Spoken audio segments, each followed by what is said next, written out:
চা বাগানে পাতা খাঁচায় বন্দি চিতাবাঘ পালিয়ে গেল খাঁচা ভেঙে। ঘটনাটি ঘটেছে বানারহাট ব্লকের আমবাড়ি চা বাগান এলাকায়। জানা যায় বাগানের চিতাবাঘের উপস্থিতির জেরে বাগানে আতঙ্ক ছড়ায়। সে কারণে বাগানে খাঁচা পাতার দাবি জোরালো হলে সেখানে খাঁচা পাতে বন দপ্তর। সোমবার বাগানের 15 নম্বর সেকশনে পাতা খাঁচায় বন্দি হয় চিতাবাঘটি। বিষয়টি আজ করতে পেরে ভিড় জমায় এলাকার লোকজন, কিন্তু কিছুক্ষণের মধ্যেই খাঁচাবাঘ থেকে চিতাবাঘটি ছোটাছুটি করতে করতে হঠাৎই খাঁচা ভেঙে পালিয়ে যায়। এদিকে চিতাবাঘটি এলাকা ছাড়ার সময় এক ব্যক্তি চিতাবাঘের সামনে পড়লে চিতাবাঘের হানায় আহত হন তিনি। আহত ব্যক্তির নাম উজ্জ্বল দাস। তাকে তড়িঘড়ি উদ্ধার করে বানারহাট হাসপাতালে নিয়ে যাওয়া হলে সেখানেই তার চিকিৎসা শুরু হয়। তার বুকে আঘাত লাগে। ঘটনার খবর পেয়ে ঘটনাস্থলে আসে বিনাগুড়ি ওয়াইল্ড লাইফ স্কোয়াডের বনকর্মীরা। এদিনের ঘটনায় স্থানীয়দের দাবি খাঁচা দুর্বল থাকায় চিতাবাঘটি খাঁচা ভেঙে পালিয়ে যায়। বিনাগুড়ি ওয়াইল্ড লাইফ স্কোয়াডের দায়িত্বপ্রাপ্ত রেঞ্জার হিমাদ্রি দেবনাথ বলেন, খাঁচাটি দুর্বল ছিল না, খাঁচার গেটটি ঠিকঠাক লাগেনি চিতাবাঘটি বন্দী হবার পর, সে কারণে সেটা খুলে গিয়েছে। এই মুহূর্তে খাঁচাটিকে মেরামত করা হচ্ছে এবং আবার বসানো হবে।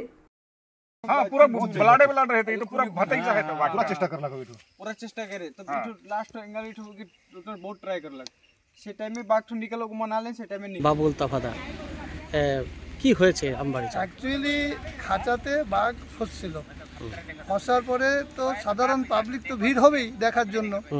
পাবলিক যখন ভিড় হয়ে গেছে বাঘ উত্তেজনা, প্রচণ্ড উত্তেজনা হয়ে গেছে। উত্তেজনা হওয়াতে কিন্তু আমার যে মনের ধারণা যে বাঘের যে খাঁচাটা ছিল সেটা উইক ছিল। যখন বাঘ অত্যাধিক উত্তেজনা হয় যে খাঁচার মধ্যে অত্যাচার করা শুরু করছে, সেটাকে যে খাঁচা কন্ট্রোল করতে না পারায় বাঘ খাঁচা থেকে বেরিয়ে গেল। যদি খাঁচাটা মজবুত থাকতো তাহলে হয়তো বাঘ বাইরে ভিতরে পারত।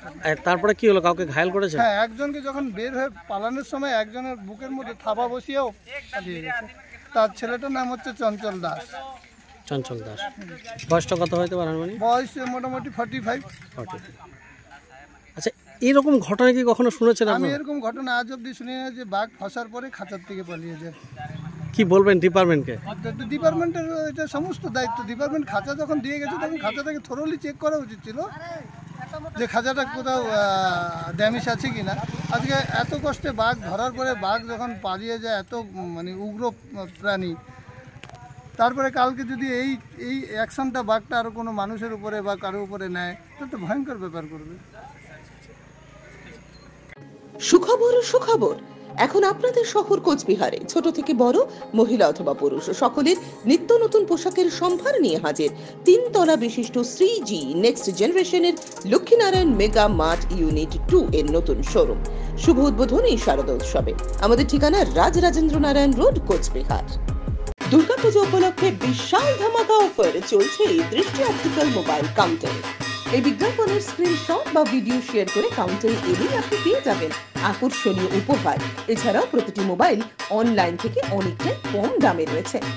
মোবাইল এক্সচেঞ্জের ব্যবস্থা, 0% ইন্টারেস্টে ও স্বল্প ডাউন পেমেন্টের ব্যবস্থা। তাই আর দেরি না করে আজই চলে আসুন দৃষ্টি অপটিক্যালে, RN রোড, কোচবিহার। বিশদে জানতে ফোন করুন 82937 11505 এই নম্বরে।